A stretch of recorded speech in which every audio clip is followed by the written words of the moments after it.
Hello, everyone. Welcome to the March 2024 CLF Boston Northeast Reuse Subcommittee meeting. Want to welcome you all here.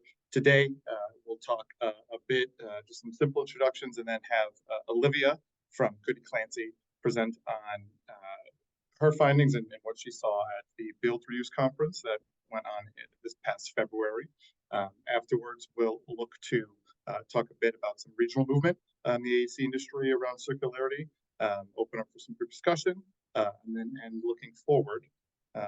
But with that, I had said this before, but now the recording's on. Please feel free to introduce yourself in the chat. By all means, discuss there. It's always fun and lively. Laurel, anything before we move to Olivia? All good? Okay. Olivia, if you want to have the floor to talk about the Build Reuse conference, it is all yours. Yeah, so I presented, so I could do like a quick version of what I presented, which were some Goody Clancy case study projects. And I can also recap some of the sessions that I went to. And so I'll start overall. The conference is hosted by Build Reuse, which is a national organization of people across from the industry, like a lot of deconstruction contractors, restore managers, a lot of policy people, architects. I think the group felt like there weren't as many owners or clients, like building owners in that group. That was missing. There's about 235 people represented across the country, East Coast, West Coast, Southeast.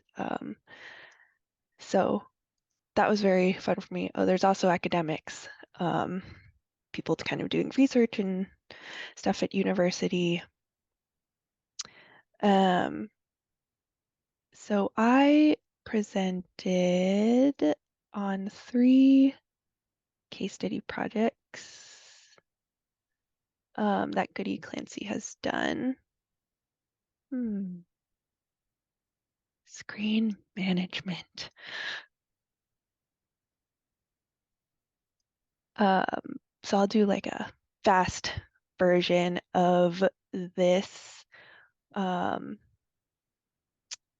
Understanding in the circular construction industry, there are many parts of it, from creating materials, taking it down, end of life. So to kind of narrow it down, as an architect, I'm talking about building reuse and specifically material reuse on site. So renovating a building, finding what's there, and then putting it back into the new design, reducing how much raw material is being used.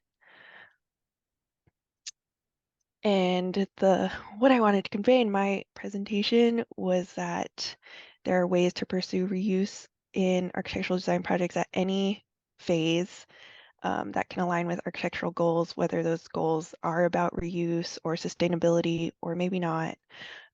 Some ways that we manage the perceived risks of reuse. So maybe what we call excuses often, of like it doesn't look good, or it's not a material, or it's hazardous, or kind of all those initial reactions people have when they hear reuse, how we can use design as a way to respond to them.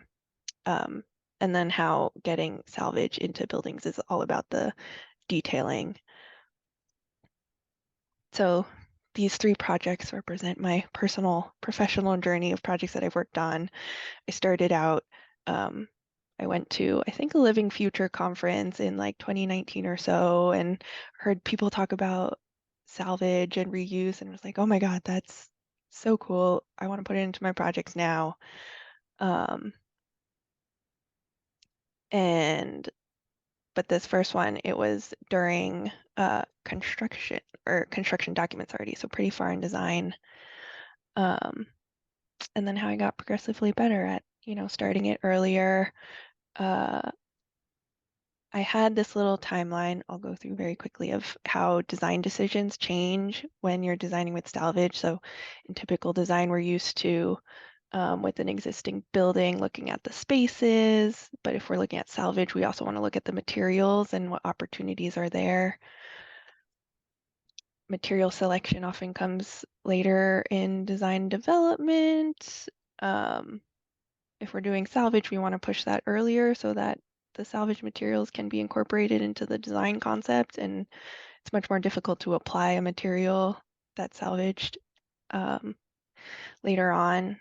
And then the detailing often comes later in construction documents, but for salvage, the detailing needs to be folded in earlier to make sure that um, you're accounting for the specifics and often quirks or unique qualities of your reused materials.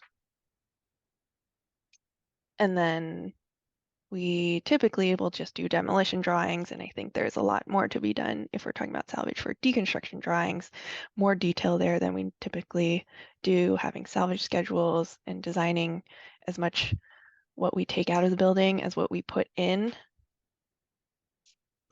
Um, and so ideally, we would start looking at salvage, early on in the project. But for my project examples, they came later on, and we were still able to have successes. So it's hopefully like you can do it too, even if you're not in the ideal situation. Um, so this first project, as I mentioned, was during construction documents already. We weren't changing the design. A big part of the design was to add glazed doors and windows to all these offices to bring natural light into the middle. Um, so I had seen Andrew Ellsworth present and I was like, oh, doors, we can reuse doors. But this project had solid doors. Main part of the design concept was glazed doors, so that swap wasn't necessarily going to work out. What we ended up doing was reusing doors in the back of house spaces, so like janitor's closets, mechanical rooms, bathrooms. One, that was a straightforward swap that did not conflict with the design goals, and two, they were also back of house, so how they looked, whether the color was exactly right, all those things were not as much of a concern compared to if they were, a front and center design feature. So that was a little success. I showed some images of how we documented this, like calling out, what to salvage, labeling which doors were to be salvaged so that we could then point to where they were going to be in the new project. Ta-da! So you can tell, the reused doors doesn't not exactly the same color as the old one, and that's fine. When I surveyed, there was poster on the door and I didn't look under the poster. I was like, the door is probably in great condition under this poster. This poster has protected it so well that like even the finish has faded differently, and we only realized that after. But the little lessons. Um, my next project example was very different. It's a much larger building. It's a historic building on Cornell's campus. Um, and we were doing an interior renovation. So this building had tons of gorgeous materials and finishes, wood paneling, marble partitions for the bathrooms, uh, awesome furniture, lighting. So it was ripe for stuff that people would want to use, and they wanted to retain the character of the building and keep um, its charm.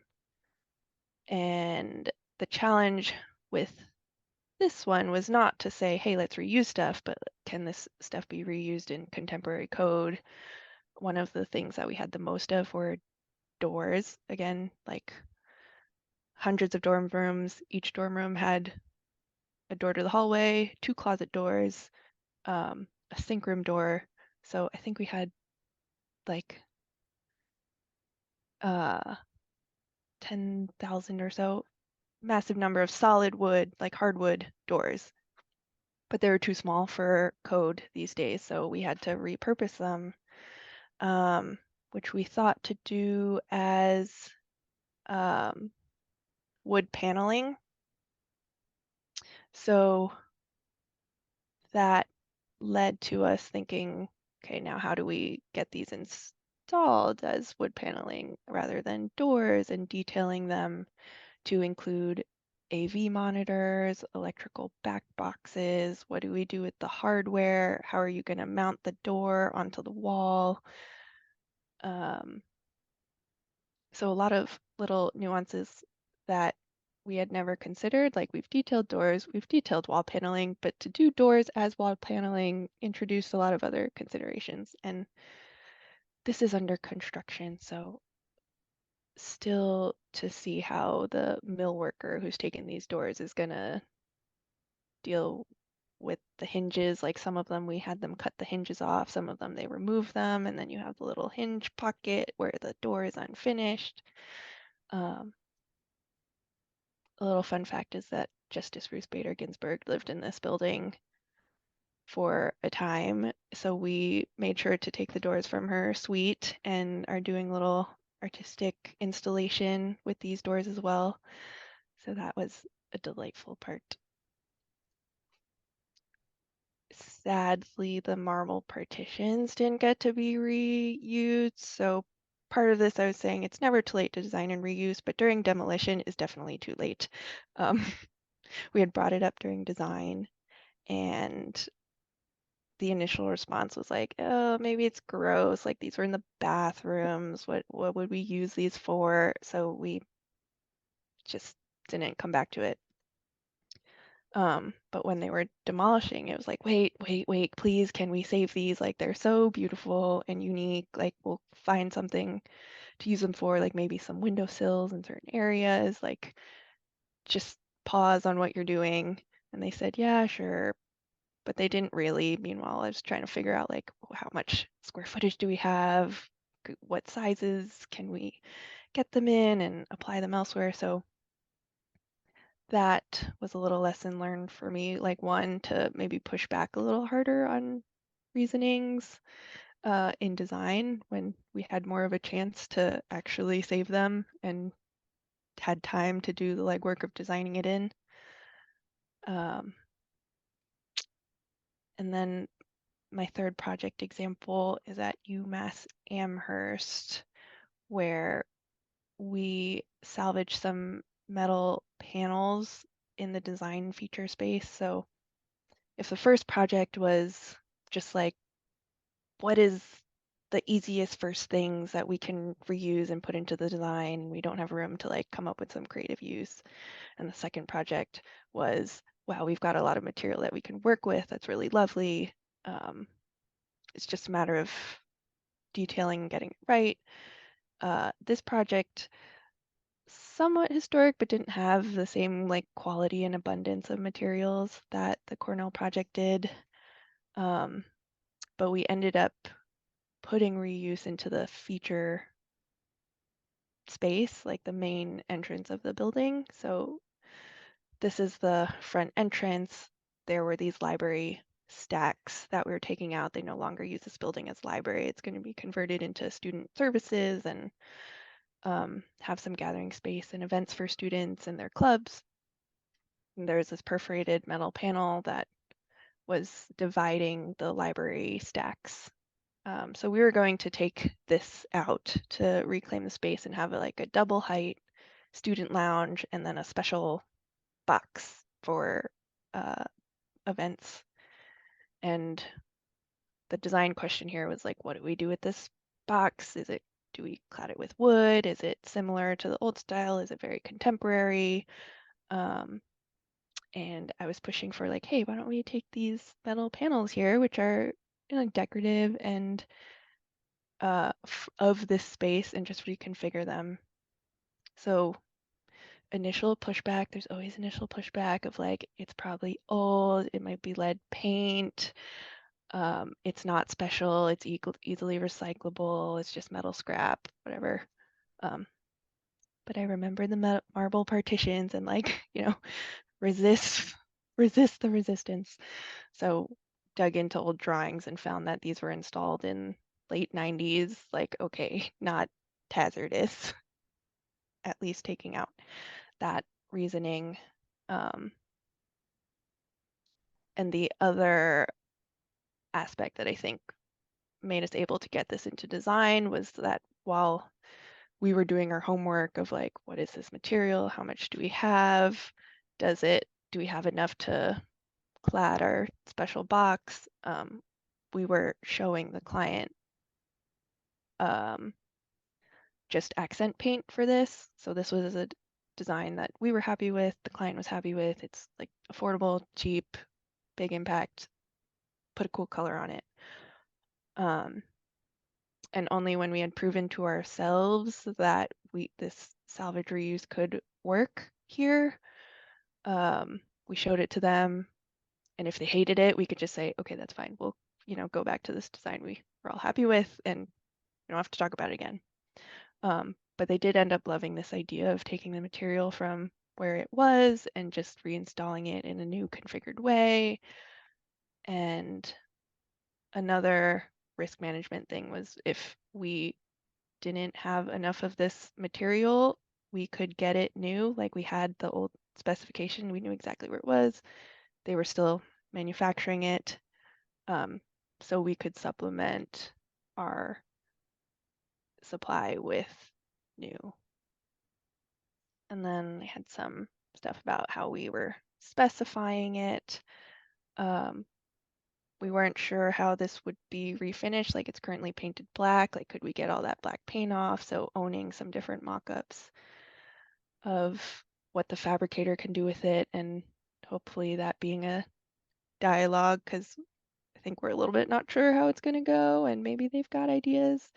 And then also the handoff between different trades was a big concern. So who's taking it down, who's storing it, who's transporting it to the metal fabricator, who will then work with it and then deliver it to the carpenter who's going to install it on the walls.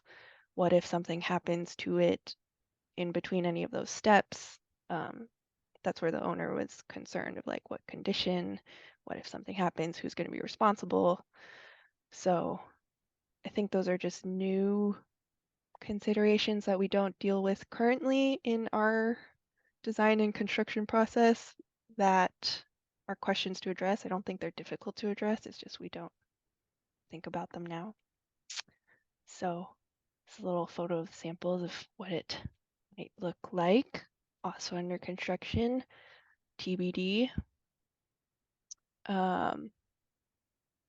So those are my lessons learned, and I've got other projects in the pipeline where I'm still yet trying to do more salvage.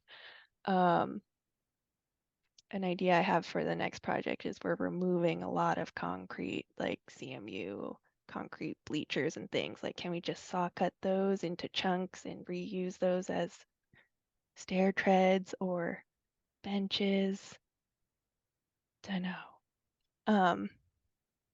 So learning from projects that are in construction, trying to do more. Again, I think deconstruction drawings have a lot of room to be developed in this space, and a details library for how we design with repurpose, like realizing like this is a thing that has been removed. What do you do with the holes or the unfinished parts? How are you going to reattach it? Can you use old attachments? Do you need to come up with new ones?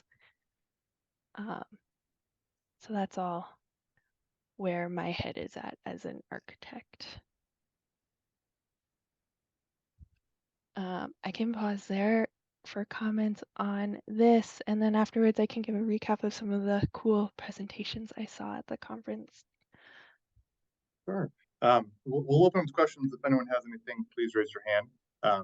But one question I did have is, Olivia, in these projects you're outlining here, it's very clear that you and the design team had taken the initiative on a lot of this.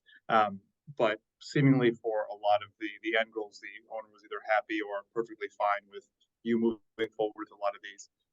Have you seen any construction pushback from the general contractor or the subs with a lot of this, with it being kind of, I would say, new enough or at least atypical to the process? Did you get any pushback or maybe in the bid process looking at a lot of these documents? Did you get kind of really strange pricing up and down because of the atypical nature being, as we've seen before, almost almost price into oblivion. Did that happen at all? Um, well, one of the projects we had a CM during design, so we actually talked to them about our idea during design, like we're thinking about this. Do you think it's possible? Is it crazy? And they were the ones who shared like, well, we'll just have to consider like which subcontractors are doing which part of it and Sure. how to, like they recommended whoever's gonna work with it should be the one to take it down and not some general person who's just taking it all down and some of it's going to the trash and some of it you're trying to save. Um, I think the greatest pushback from the construction side is like we'll think like, oh, we'll carefully dismantle or take apart these pieces and then put them back up. And the contractor will come back and say, like, that's kind of a lot of work. And we could just do the same exact thing with new, and that would be like way easier, way faster, way cheaper, and you'll get the same end result. It's just not the old thing. Um, in those cases, it's like hard to argue, like, okay, we are getting the end result design intent, and usually by that time it's in construction. They're like, Sure. you know, we could do this now, or um, but sometimes the contractors are really helpful and they're like, no, that makes total sense. Of course we can just take this down here and move it over there. That we don't have to get a new one. We don't have to like figure out logistics of shipment orders. So they've also been helpful in sharing ideas of like what is easy or not easy to do. And I found that can also differ between who your contractor are or what subs they are.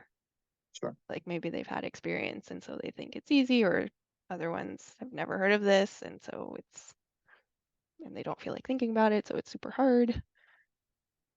It's a little bit of a mixed bag. Sure. Sure. In the chat, Toravi had said, "Do you have to factor in the reuse costs in the project upfront?" Mm, yeah, for all of these projects, I think the reuse was intended to lower costs or provide a big design impact for much cheaper than it would be as new. So for example, all of the doors as wood paneling, like for that to be new wood paneling would be very costly these days. So that Mhm. I think at a little cost of like it would have been 1,500 per panel if it was new, and the cost of just them restoring our doors was 400 per panel. Sure. Um, Same with the metal panels. I mean, we had started with paint, which is like the dirt cheapest version. And so it did add a little bit to the budget to go to this metal panel, but because we already had some material costs and we were able through the design, I think giving it that like, I don't know, sentimental value or story of it being reused, that value and the design impact outweighed the little bit of cost there. I think we are trying to figure out like when is reuse and salvage really a cost savings? Because I think sometimes like the labor and such makes it more, and that makes it difficult to bring it to owners. Like, here's this cool thing we can do. It's more expensive and it's old. Huh. um, yeah, and maybe that's also just being clever about the designing and the detailing. For example, like um, just simplifying the way it might be deinstalled or reinstalled to make it less expensive or seem less expensive. Were there any realized cost savings in not disposing of this material? So with all those doors, Mm, especially taken down, typically they would probably have to go to a hauler and then landfill, and the doors can be quite bulky at times and well stackable. You start getting a couple dozen doors that it's multiple dumpsters with costs and transporting. Was Were those costs ever captured? Of now, the labor is going to have to be put there anyways to kind of pull all those doors out, and then throw them away. That same labor equivalent can move the doors, and now you're essentially avoiding all of those disposal costs. Was that ever considered Yeah. as a cost savings? We've we've on the architect side, I think we consider it as like, oh, we've heard this can be a cost savings. I don't know the actual numbers for each of these projects, like how it shook out. Sure. A lot of the doors, Cornell was gonna donate them anyway. Um, but yeah, it's a good question. Sure. Sure. Anyone else? Any other questions before Olivia moves on to general points of the conference? Have, I think have, I have, oh, I think I have um, to correct myself. I said I think a magnitude off in how many doors were at Balch. It's 1,500, not 15,000. Anyway. only a little different. Um, I wanted to ask you about your, you showed kind of in that project timeline, this in-depth inventory and assessment. And I think this is something that I, I think Kristen, if you're still on, I think we had talked about this as well. Like, I'd love to just open that question up for you, Olivia, and to the group. Like, is there a standard template that anyone's used? Have you kind of like refined more of a template now that you've gone through this on 3 projects? Like, what are the what are the things that you kind of learn through the process that you're like, oh, check behind the poster on the door, that kind of thing? And is that a resource that we could kind of collectively generate or build on? Because we'll talk about this later, but we're, looking at updating the reuse roadmap. And so I feel like that is a really is a helpful tool that would allow people to, make more informed decisions in the early stages of a project if materials can be reused or not. I've been keeping this little like master checklist for myself in the office. It's totally just a dump, but I've got in-house project examples so that people can reference and say we've done it before. I've got a section on reuse design opportunities. So like if materials are being removed, which ones could be useful for redesigning with, like if you have a lot of them, or if it's a high value material, or certain types, like where my project examples are like interior wall finishes, or kind of you can mount almost anything onto a wall, probably. um, my strategy of like, yeah, put it in a low stake space if the quality of the materials is a concern. Some detailing considerations that could probably be fleshed out, but like how's it going to be removed and what size and quantity. Um, yeah, we should do more on our drawings, specifications that should be, and then a list of like typical things that could be salvaged, or we've heard of them being salvaged. I think everyone's always asking for like, what are the easiest ones? What are the go-tos? And there's like ones that are usually doable, like furniture, appliances, sure, and some that are like likely, but there isn't a 100% set in stone list of like easiest to hardest. It kind of depends on every project, it seems still. Um, so I've just been making this document, and it could become something. I don't know. I think documents like that are good to have because it's especially as an internal resource that it could one day be shown to be external, like what you're doing right now. But the project by project, oftentimes it's a bit difficult to share those wins and success stories. So having internal resources like that really kind of immediately gives the no, this is possible, or something like that is possible, and this is how we did it. A lot of times when looking for kind of design documents or opportunities, I think that is the easiest way to kind of immediately push off that perceived risk of it hasn't done before. We're not going to try it, and then knowing that it's an opportunity or possible before really kind of adds into, okay, let's get the ball rolling. Any other questions? Great. Yeah, so Olivia, maybe take the next 5 minutes. What else did you see at the conference? Bigger picture takeaways. Yeah, a lot of the other presentations were similarly along the lines of case study examples. I hadn't, well, I had attended this conference virtually the past 2 years when it was, and I think it feels like it's shifting from like, we should do these things, here are all the reasons why we should, here are all the benefits and impacts of it, to more stories of like, we've actually done some of it, and they might be a little more one-off or because of unique conditions, but it's exciting to see that there are more stories of it actually happening.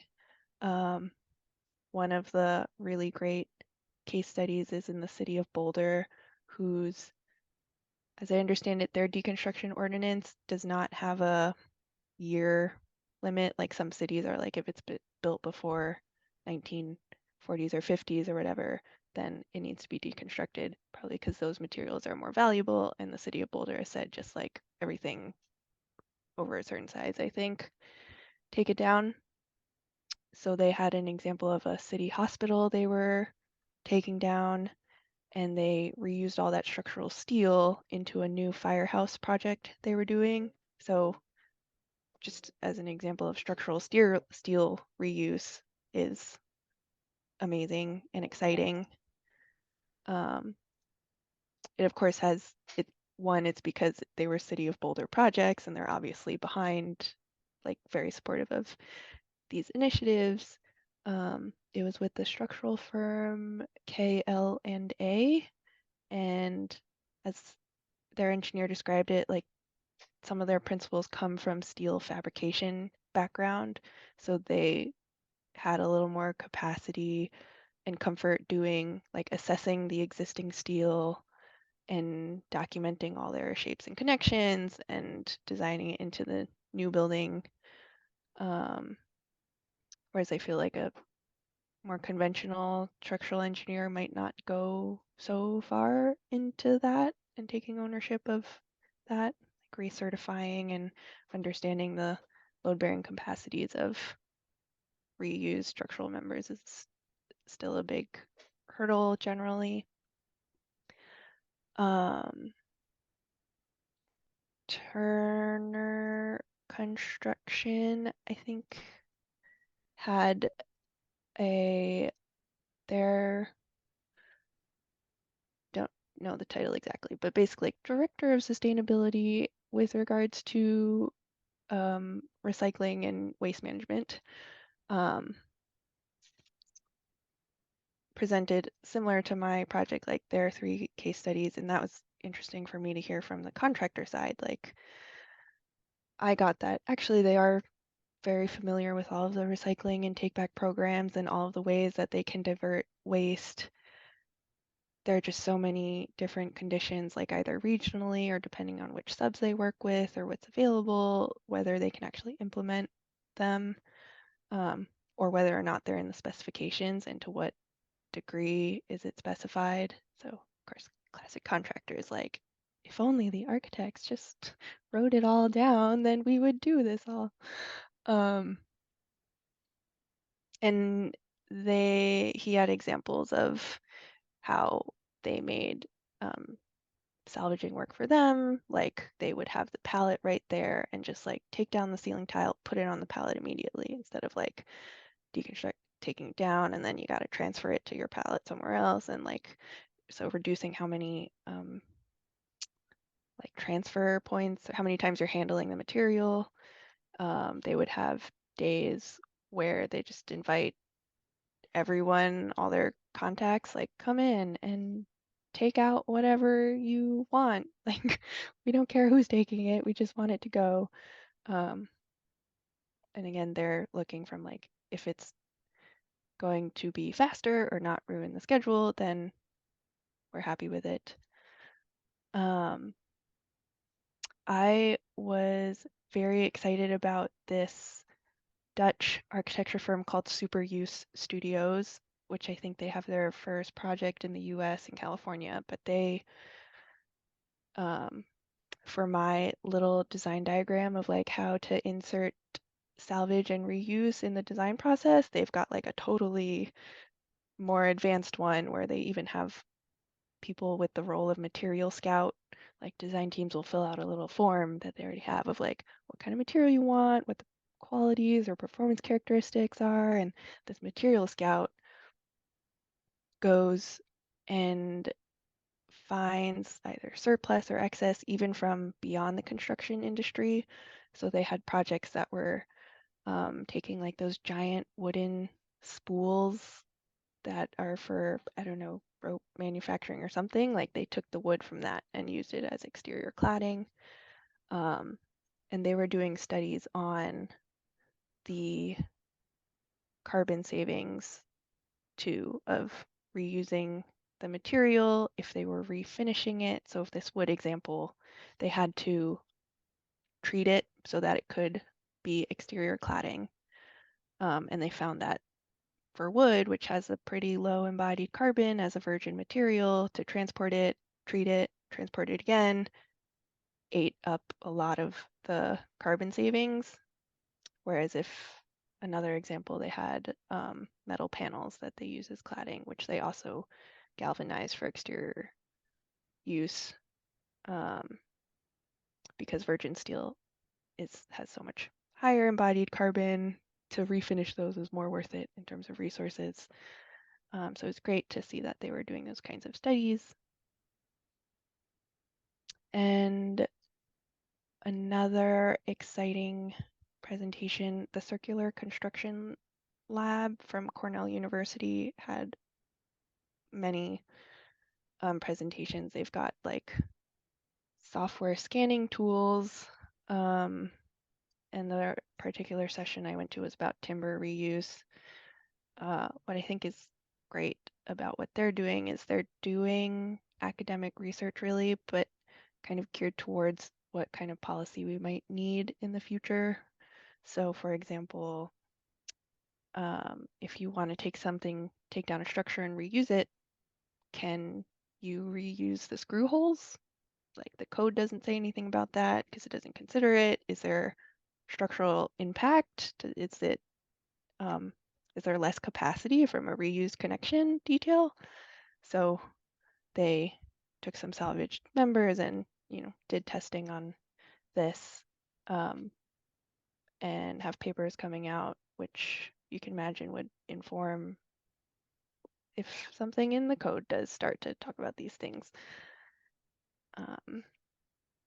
And they did similar things on like the strength of salvaged wood compared to typical design load references. Like there are a couple ways you could assume the design load for different members. Do those still apply when it's reused wood? Yeah. And then extra fun, the event had an oyster roast, which coming from New England was like, why are you roasting your oysters? But actually they just like steam them for a few minutes, kind of like clams, and they pop open, and it was delicious. Very fun. I'll open the floor. Anyone have any other questions for Olivia, either on the Builders Conference, which she presented?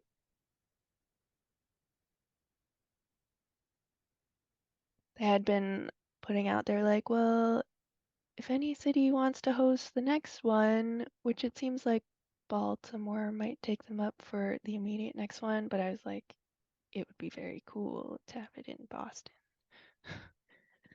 We've got tons of groups that would be interested in helping with that. With that, I would say thank you, Olivia. Very much appreciated both the presentation, what you're doing with Clancy, but also kind of speaking to the movement that you saw there and the presentation there. So thank you very, very much for that. My pleasure. In the last few minutes, we wanted to go through some kind of regional movement that we're seeing. I was going to share some small items and speak for a bit, and really kind of going a lot of what Olivia said, kind of going on and beyond that. But for one, and share my screen here, when speaking about design standards, Gensler recently put out their, excuse me, quickly going to the top, but their product sustainability standards. And these standards, oh, I didn't hit share, did I? Oh, and I am messing up because, there we go. So looking at Gensler product sustainability standards, Gensler claims and has spoken to, I think, a couple different kind of GCs that they work with often, that starting all projects, new projects in 2024 and beyond, will have specific sustainability standards for the list of products you see here. So looking at ACT, insulation, carpet tile, glazing, gypsum board, and I will zoom down to the bottom to show a bit more and zoom out a little bit more. But in all of these, there is a Gensler standard, and then on projects that are looking to go above and beyond, what they're calling market differentiators. But this is across the board in their specifications that we're looking here at acoustic sealant tiles and ceilings, that all products that are specified need to have these items. So not only having an EPD, which while becoming more and more kind of ubiquitous, still interesting that they're essentially demanding this, but also looking at end-of-life options. So does making sure that this ACT has a material take-back program, is recyclable, so we can go down and say something like carpet tile, making sure that not only is it have other sustainable standards, but once again, having a program being within VOC. So really a step beyond what a typical LEED project would have, but this is once again, they're claiming for every single project. So quite an industry step forward, and I imagine other designers will quickly kind of follow in their footsteps, but really showing the market that across everything, doesn't matter if the owner really has these outstanding or overreaching sustainability programs, that this is just what they're going to do. So very, very interesting from that perspective, knowing that they really want to send a market shift. Another item wanted to bring up, and this may be hyper regional, but I think it does have some impacts. Earlier this year, resource waste. So if you're in the Boston area, you know, Resource Roxbury. If you're a reuse group OG, in October 2022, there was a field trip that we hosted to Rerox and went through the process. But by buying Northeast Recycling, which is a hauler in the area, essentially having a hauling arm, you'll know that Rerox is the only RCI facility in not only Massachusetts, but really plus or minus, I would say 100 miles in each direction as you go into New Hampshire, as you go down to Connecticut and Rhode Island. So really giving that a hauling arm. And for the other contractors, if you use Northeast Recycling, you can skip the line. Looking at waste reports, there are some haulers who cannot use Rerox because the line to use them is so long that oftentimes haulers are turned away if they're either have reached capacity or can't take any more, but waiting for a couple hours. In talking to Resource Waste this past Tuesday at the Mass Recycle Conference, they had stated that they want to not only use this as a way to obviously get business, but increase site separation rates and encourage lower pricing across the board for site separation of construction and demolition materials, so they can bring up their facility rate and do a much better job of kind of conglomerating these materials and getting less commingled in. So a bit of a big shift in the area. This also impacts Resource out of Salem, which some projects can go to, who, by the way, is also actively seeking RCI certification. So a bit of a big move in the area for C&D waste.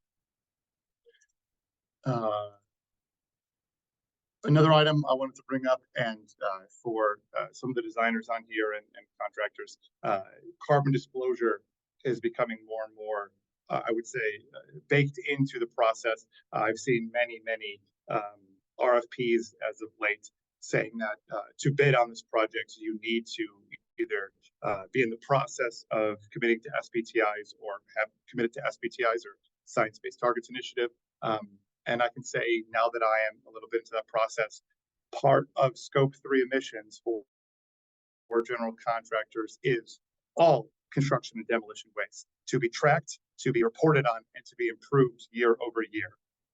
So while that has a lot of complications of getting data that typically hasn't been received before, the implication for bettering a lot of these numbers is unless processors get much better at diverting a lot of this typical C&D waste from commingled loads, you'll have to actively increase the amount of waste reduction and waste diversion from construction and demolition sites across the board in order to reduce that very large Scope 3 emission. So as SBTI only gets bigger, as more and more companies sign on and are required to report out these carbon emissions and carbon emission impacts, I would imagine, as like I said, if someone who is doing this and can see the writing on the wall, that it will only have to get better and better waste practices in collaboration with the design practice and projects themselves to make sure that they can actively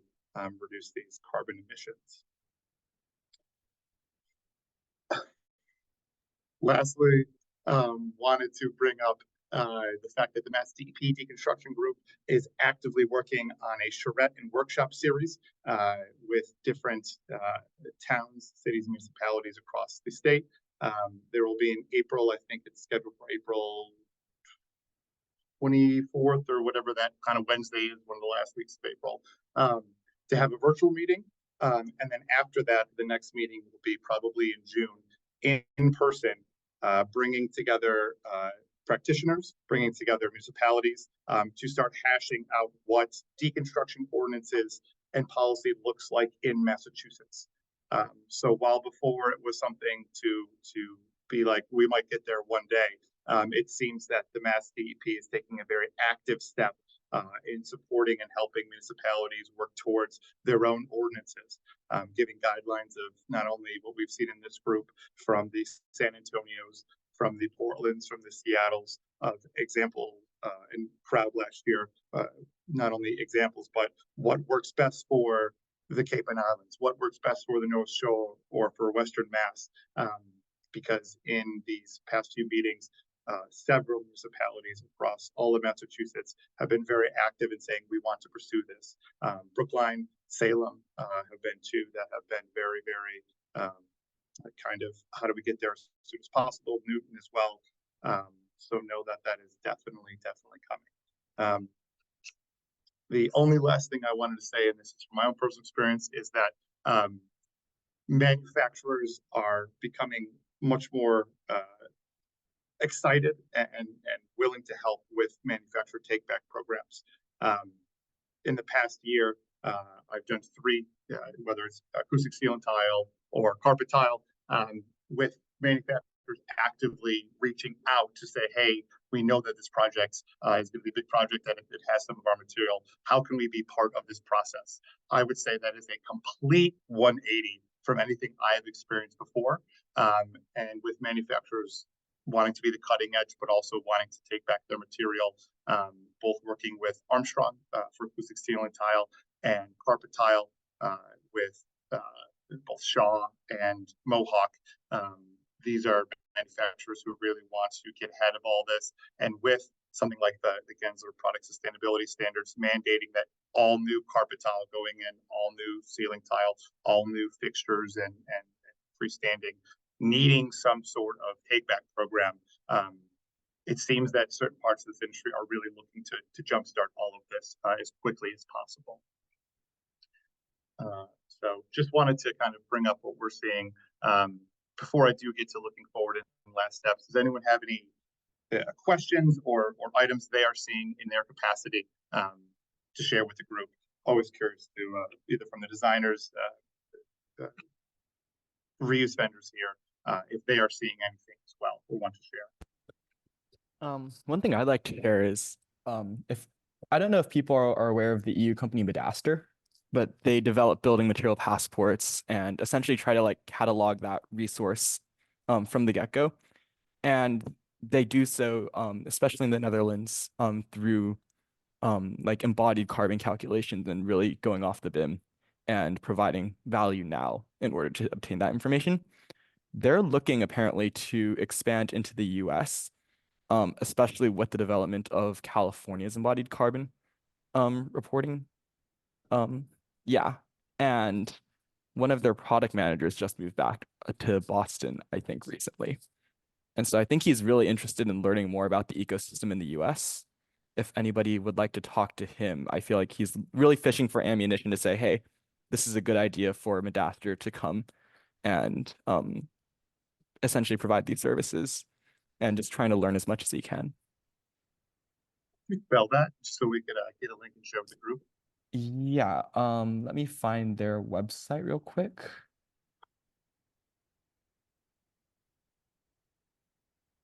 Okay, I dropped it in the chat. A good thing that Barbara is probably aware of or should be connected to. She's talked a lot about, you know, like tagging products. Yeah. I imagine that's something that Luke, if you haven't talked to him yet, or would probably be good for. Yeah, I was Yeah. definitely, I was just typing up an email to you to follow up, Christian. That'd be great. Yeah. Yeah, because I've checked them out in a little bit in but haven't seen them do much in the US. So I'm curious. Yeah. To learn more. Yeah, I'm curious to what ends up coming of this all. Hi, can you hear me? Yes. Yeah. Hi, I'm Becky. After seeing you guys at the Hayworth showroom, I'm working on a renovation project over in Revere. It's a senior living property, and they said the original carpet that's in there is Interface. And we aren't replacing it with Interface, but I did reach out to them, and they said that they are, I think it's like 12,000 square feet of carpet. They can work with us for picking that up for recycling, and that it's just there shouldn't be any cost involved with it. It's just palletizing it that the contractor will have to do. So I'm excited to say that for a minimum quantity and without having their new product going in, Interface will be working with us to reclaim some of their product. So I figured I'd let you know that you guys have inspired me on that level. And then also, just FYI, it's not necessarily about the reconstruction process, but or the deconstruction process, but I was speaking to for BOS recently, and if you have a need for a marmoleum product, their marmoleum product is actually a negative carbon footprint, something about it. I don't know how that works, but it's supposed to be beneficial for the environment. That's really actually great to hear about going back to the Interface. There was a time immediately post-pandemic where Interface was very stingy about needing 40,000 square feet or more to make it what I would say worth their while, is what I heard back from them. So hearing that the minimum quantity is down a bit and willing to help, I think that only goes to the point I think made earlier that manufacturers are really looking to push a lot of this. And it's thank you so much for sharing that, because I think that hopefully the group here, contractors and designers, can really understand that this is something that really should be pursued, or at least thought of, because it's not as hard as everyone once thought. So thank you. Yeah, I think it is something that they're seeing more and more people asking for it, and they're realizing if they don't start stepping up more, that people are going to just start using other people. Yeah. We do only have 1 minute left, but something I did want to share looking forward to the group is that the 2024 Carbon Forum of Boston Summit has been finalized, at least the dates. So official kind of graphics and invites to be sent out soon, but please save the date because June 20th and 21st I believe I have that right. That is the Thursday and Friday at the Federal Reserve in Boston. There will be a 2-day summit, really mirroring what happened in 2019 to really kick off all of this and really establish the carbon neutral reform in Boston. Really looking at embodied carbon in materials and buildings. So once again, that should be June the 20th and 21st. The first day will be panel presentations, and the second day will be workshops. One of the workshops Laurel and I will be leading on the reuse roadmap and kind of hopefully bringing groups together for facilitated discussion. But once again, please mark your calendars. With that said, it is 2. So I'll look to close up everyone. So thank you to Olivia for presenting today. Extremely informational. Thank you so much. Please, everyone, expect the recording and meeting minutes and notes to be sent out early next week. With that, thank you for coming, and hopefully see you next month. Thank you. Bye, everyone. Bye, everyone.